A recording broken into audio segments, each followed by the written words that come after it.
Hello and welcome to Prairie Hearts. I'm Daniel Massagne. And I'm Marshall Littlefield. Marshall, tell us, what are we going to see in today's episode? Well, Daniel, today's show is awesome. We listen to some musical medicine that's helping heal folks in Brandon. And we meet a real-life war hero who calls Killarney home. But first up, we hop on board to ride the rails with a group of railroaders. They've got small engines, but some big dreams. Check it out.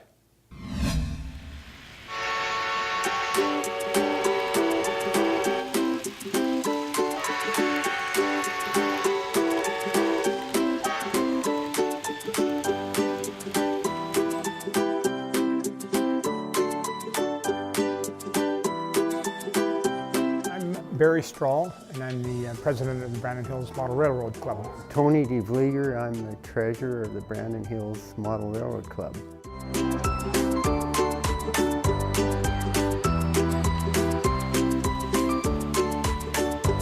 I was a young boy, my father had given me a Lionel train set for Christmas. And it was just a simple oval and a steam engine and a couple of cars, but that got me hooked.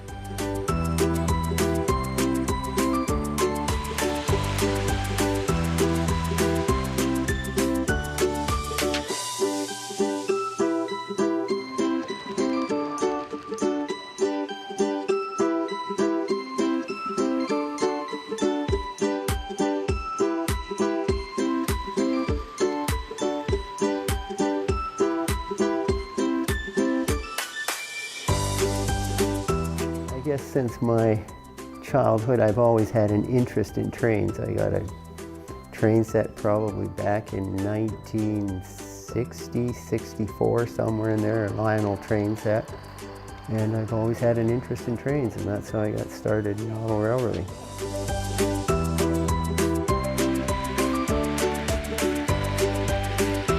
Heard somebody talking about it not so long ago now, I'm trying to remember just how I first heard about the Brandon Hills Club, but I'd been a member in Winnipeg before that, and so it was probably through that I knew of a couple of people here in Brandon that were part of the club, and so I found out through them.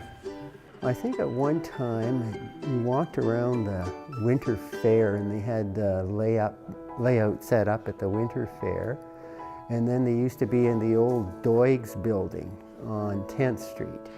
And I used to walk by there every now and then. And then one Saturday I just went in and started talking to the guys and went back a couple of more times, and I guess I joined the club around that time. That would be early 90s, I'm thinking.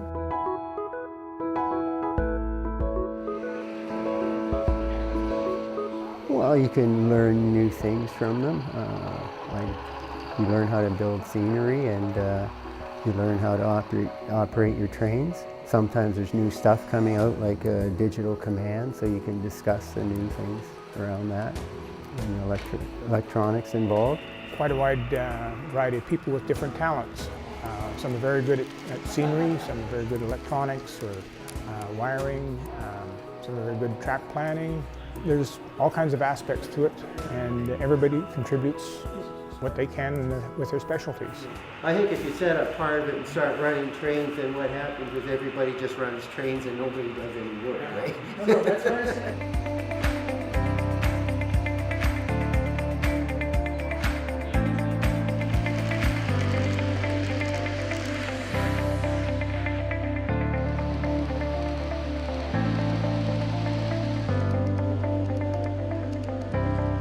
I guess the future of model railroading is more electronics are coming along all the time. So you've got sounds and horns and bells and whistles.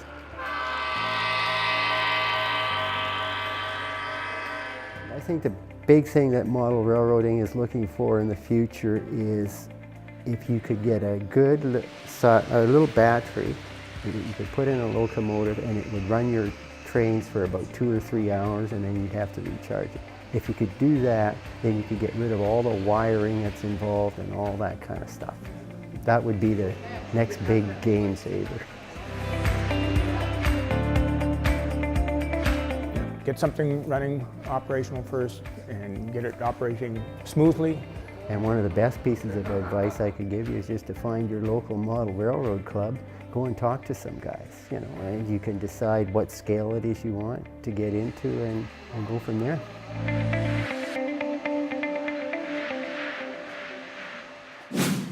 I'm joined by Zachary Kitchen. He's the producer of this piece. So Zach, what's the future of the Model Railway Club looking like? Well, Dan, their future is very bright indeed. Since the making of the piece, they've actually moved to a brand new location near the Commonwealth Air Museum, and they'll be ready with a whole new layout come this spring. That's great. Thank you very much, Zach. Over to you, Marshall. Thank you, Dan. This next story is mine, and the idea started because I had the question, how does music help people heal? We're going to meet Courtney Lindenberg. She's a music therapist who can tell us just that.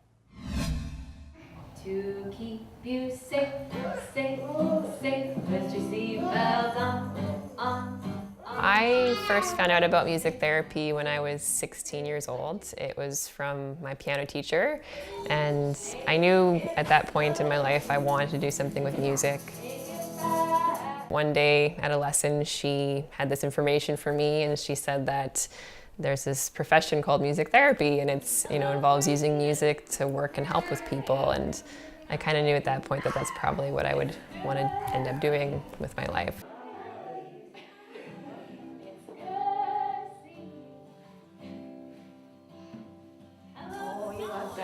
Music therapy is the use of music to address non-musical goals. So what that basically means is that I'm using music in different ways with my clients to work on things like communication skills, cognitive skills, emotional skills, social skills, maybe just for general wellness and relaxation, but we're addressing a certain life skill.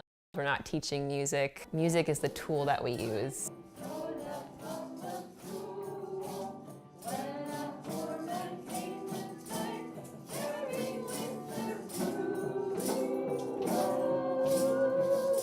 I knew that, in my own life that music was really helpful and had helped me through a lot just in terms of, helping reduce stress and anxiety. And I turned to music to help me get through a lot of my teenage years, and whether it was through singing or playing the guitar or the piano or writing music of my own.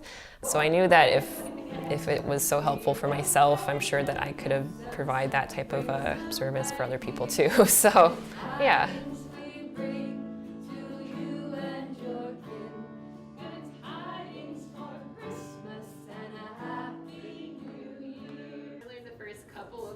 So you'll have to probably fill in the rest if we continue to sing it. But it's a lot of old English and it's hard to remember. Yeah.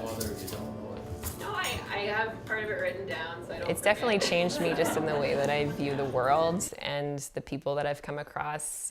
It's really opened a lot of doors to just learning about all sorts of people and groups of people that I probably would have never interacted with if it wasn't for this profession. Not only just the people that I met in my training and met through the university and colleagues that I know, but also just like the clients that I work with and people that don't normally allow a lot of people into their lives. And so I feel very privileged to be able to work with all sorts of people from all different backgrounds because of this job.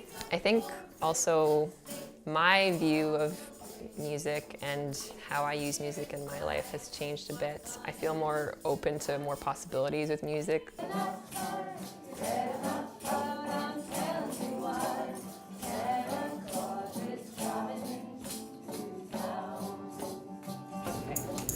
We are gonna move into some silent night today. So I'm actually gonna gather all of your instruments for this one, and we're just gonna focus on singing for this last bit.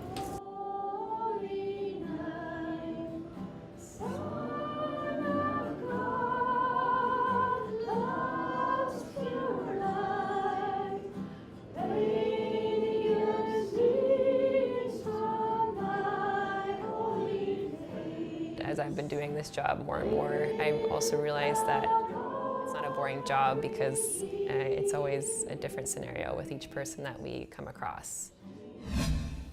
That was a nice piece, Marshall. Tell us, how is Courtney these days? Well, Daniel, she's doing really well. She has a real passion for music therapy, and I don't think she intends to quit anytime soon. Well, it's nice to see she's found her own way to help people. Thank you, Marshall. Now, the Second World War came to an end over 70 years ago. More than 1 million Canadians served in the armed forces. Today, there aren't many veterans left from that fight. Laverne Tufts was one of those lucky enough to make it home, and one of the few still able to share their story. September of 1939 marked the beginning of one of the biggest wars the world has ever seen. Laverne Tufts was one of 1.1 million Canadians deployed overseas during the Second World War. This is his story. After taking his basic training in Winnipeg, Laverne was taken to Halifax, where he boarded the Queen Elizabeth with 27,000 other Canadians. Laverne's first taste of war was in Gibraltar, when their ships had to enter a water gate. They had that all mined off with sea mines, and the ocean was just floating with these big mines. But the two tugs come out and they open it up and open a gate for us all these ships to go through, which we went through there about 8:30, 9 o'clock in the morning, a beautiful morning, sunny, and it took a while because they all had to go single file through here, and we went up the coast and stopped at Algiers.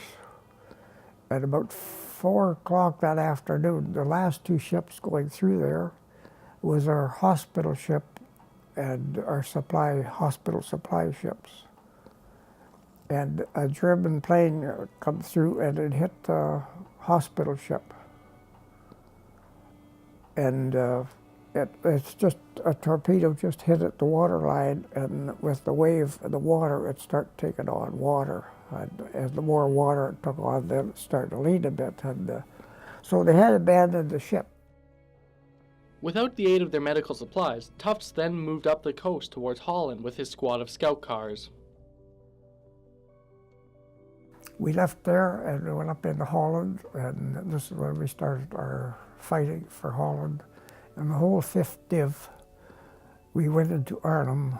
That's where we started fighting. We went into Arnhem, and it was pretty much taken, but there was a lot of fires and the buildings all burning and stuff.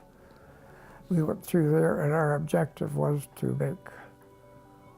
go to Harderwijk, which was, they figured it's 5 days. If we put a push through 5 days fast, they would cut the German army in half to the south, half to the north. And this is what their plan was. So we started out, we had pretty good luck there. We lost 2 scout car drivers there. They continued to push up to Hadwick, but the Germans were not ready to give up so easily. There had been a machine gun, Germany had a machine gun set up, but they let all the tanks, all of us through.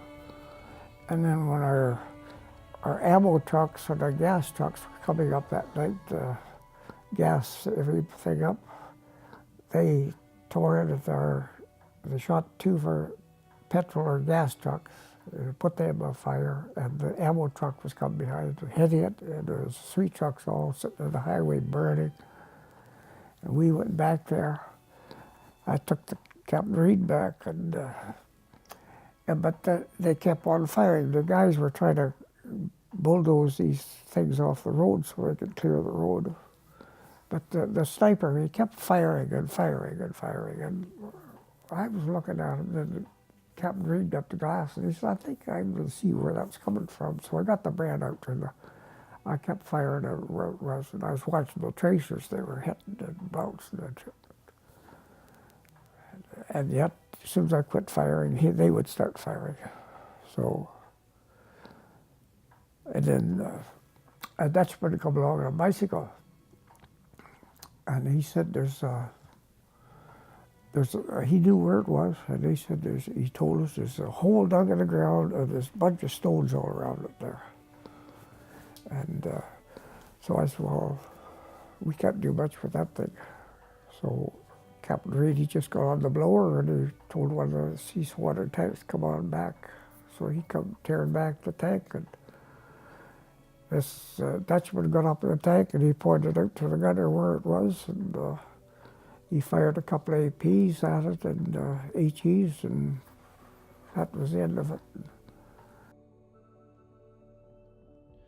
Soon after the war came to an end, Laverne moved back to Manitoba. Using the money he had made during his service, he and a friend opened their own machining shop. Today, Laverne is retired and living in Killarney, where he keeps himself busy with projects at his stepson's shop. Joining me here is the producer of the piece, Spencer Kemp. Spencer, why did you feel it was so important to help Laverne tell his story? Well, you see, there's not many people like Laverne left out there, and we want to get their stories out before they're all gone. Well, thanks, Spencer. Those veterans are truly heroes. Daniel, bring us home. That'll do it for this episode of Prairie Hearts. There's still lots more to come. Join us for our next episode. Thanks for watching.